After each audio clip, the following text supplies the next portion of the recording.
yang kenal dengan 1MDB, sebuah proyek mercusuar ala Najib sewaktu menjadi Perdana Menteri Malaysia yang ternyata dananya banyak yang dikorupsi yang membuat Najib tumbang, yang hingga saat ini dia menjadi pesakitan bermasalah urusan korupsi di Malaysia. Sebentar, apakah tamat Najib? Belum tentu. Pejuang seperti Najib tidak akan selesai di sini. Perdana Menteri Malaysia saat ini, Muhyiddin Yassin, menurut banyak pengamat internasional akan menemukan tantangan karena UMNO, partai terbesar di Malaysia, menggeliat bangun. Saat ini dengan dana sisa $1 billion, recehan rempahan korupsi 1MDB, Najib bisa bangkit lagi. Mahathir sudah mulai lemas tak berdaya membangun partai namun tak akan berhasil melawan Najib ke depannya.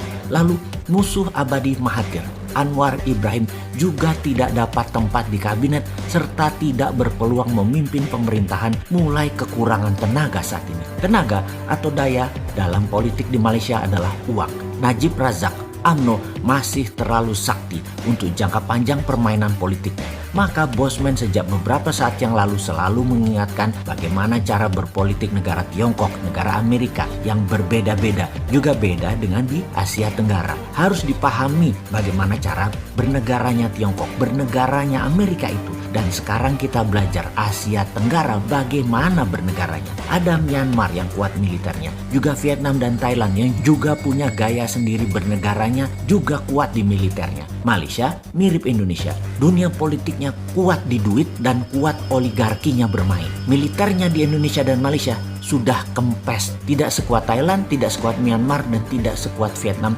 berpolitiknya. Menjadi penguasa di Indonesia dan Malaysia ada kemiripan dari cara mencapainya. Kekuatannya di uang. Kalau di Filipina kekuatannya di nama besar dan populerisme. Model Amerika, Malaysia dan Indonesia sekali lagi kekuatannya di modal uang. Kembali ke Malaysia, UMNO, partai terkuat ini akan bangkit lagi dengan geng Najib yang akan memimpin. Rasanya di tahun 2023 Najib bisa berkuasa lagi atau proksinya Najib yang jadi. UMNO sekali lagi akan berkuasa lagi. Najib akan lepas dari berbagai jeratan yang dituduhkannya nanti. Dari mana dana Najib bergerak? Dari rempahan receh dari sisa-sisa 1MDB. Masih ada sekitar 1-2 billion dolar yang akan dimainkan oleh Najib. Bahaya ini orang, tetapi begitulah bernegara di Malaysia. Karena itu Malaysia itu negara yang sangat proteksionis dalam hal kekuasaan. Media itu 100% di bawah kendali pemerintahan. Pemimpin dari partai kuat UMNO pastilah akan kendalikan semuanya. Sungguh, kebebasan berpendapat di Malaysia tidak sebebas di Indonesia. Juga kebebasan bersuara di Singapura tidak sebebas di Indonesia. Indonesia ini jauh lebih baik. Kita ini para pengkritisi yang pakai solusi ini hanya diganggu buzzer doang yang dibiayai oleh penguasa saat ini. Buzzer tersebut, buzzer yang membangun opini hater,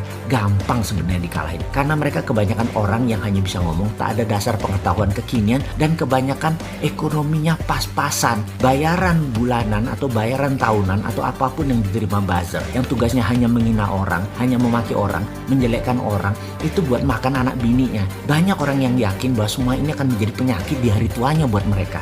Gak berkah. Karena itu buzzer jangan dilawan, malah minta diserang. Konsep-konsep solusi kita tuh minta diserang biar mereka ada kerjaan. Dan ketika mereka mulai menjelek-jelekan kita, itulah masa kita dapat berkah dan mereka dapat tulah. Lihat hari tuanya para buzzer itu nanti. Lihat penyakit apa yang mereka akan derita berserta keluarganya. Kita tunggu deh kabar dari mereka. Balik ke 1MDB. Pasti akan membuat Malaysia kembali menjadi negara berpartai kuat, menjadi negara nepotisme lagi, dan oligarki kembali berkuasa seperti zaman Mahathir dulu dan zaman Najib dulu.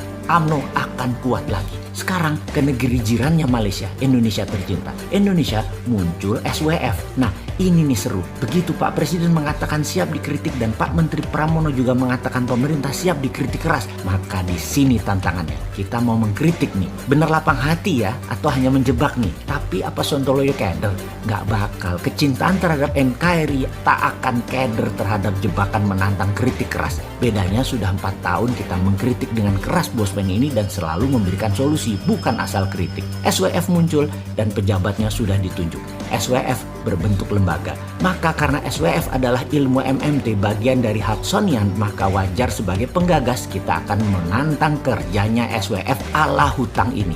MMT sesungguhnya anti hutang. Hudsonian itu pro printing money, sementara Keynesian pro hutang dan pro bank, terutama bank sentral. Jadi kalau orang bank di lembaga SWF wajar kalau mereka cara berpikirnya Keynesian dan pro bank atau bacanya jago ngutang. Jadi memakai SWF-nya MMT dipakai jurus Keynesian pasti bubrah, pasti ambiar. Dan ini kritikan loh ya, katanya boleh. Sebagai penggagas anti hutangan di dalam kelola negara, maka SWF ala hutangan ya pasti kita pertanyakan atau dibacanya dikritik. Yang menjadi pertanyaan banyak pengamat dan penganut MMT pro Mardigunation tentang strategi SWF dengan menjaminkan aset negara cari hutangan adalah, kok kayak 1MDB-nya Najib ya? Jangan sampai kejadian nih, tangan gua ngetok meja sambil ngomong amin-amit ya Bang Bayi.